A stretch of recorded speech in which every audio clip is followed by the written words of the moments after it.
So, President Obama has a new economic plan, and it's a $50 billion program. Part of the plan is for companies to be able to write off capital expenditures as a tax for tax purposes, which really will help companies to invest in new technology. And I applaud the President of the United States for taking this action.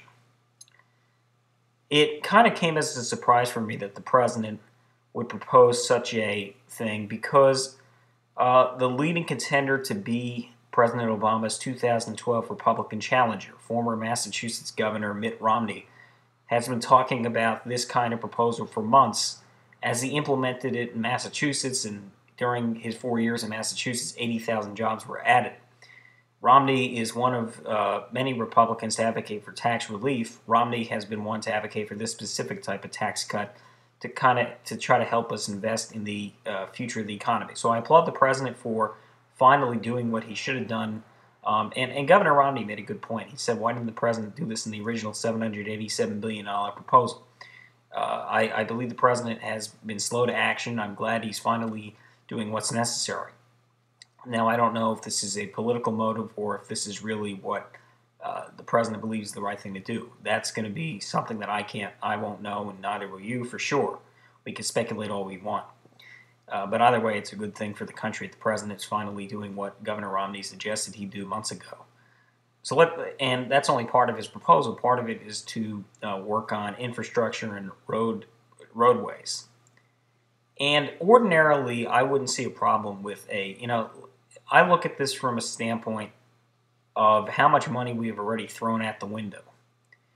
Because the president already proposed a $787 billion stimulus program that we really should not have passed because in addition to we couldn't afford it, it really didn't create jobs or the incentives, enough incentives to create jobs, and with the price tag way too high, it already had stimulus spending. For the president to now have to go out and pass a second jobs agenda kind of says that the stimulus didn't do what it was supposed to.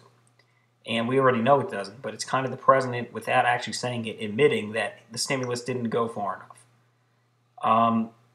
If I were in Congress, I would take a look at this proposal, the $50 billion one. I just don't know if we could afford it. I mean, if we had a surplus and a balanced budget, then I would say, yeah, we should definitely go ahead and invest in our infrastructure. But we have a massive national debt. We are spending way too much money on big government programs that don't create jobs. But it certainly would be good to be able to invest in infrastructure.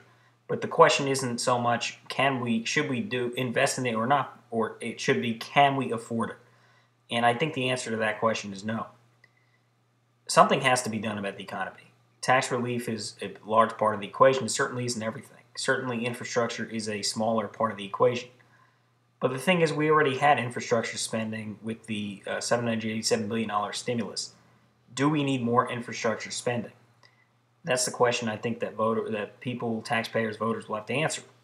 From my perspective, I'd love to see more infrastructure spending.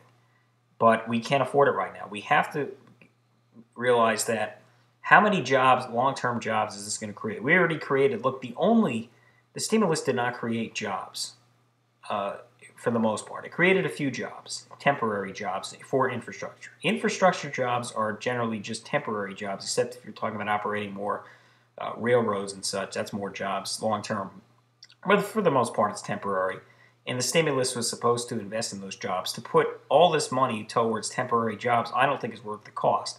The one good thing the stimulus did was that it did invest in infrastructure, but it didn't invest. It invested the right amount in infrastructure, if not too much. You have to have a little infrastructure spending, not to the extent that these guys in Washington want it to be, because you can't afford it, and it's only temporary jobs.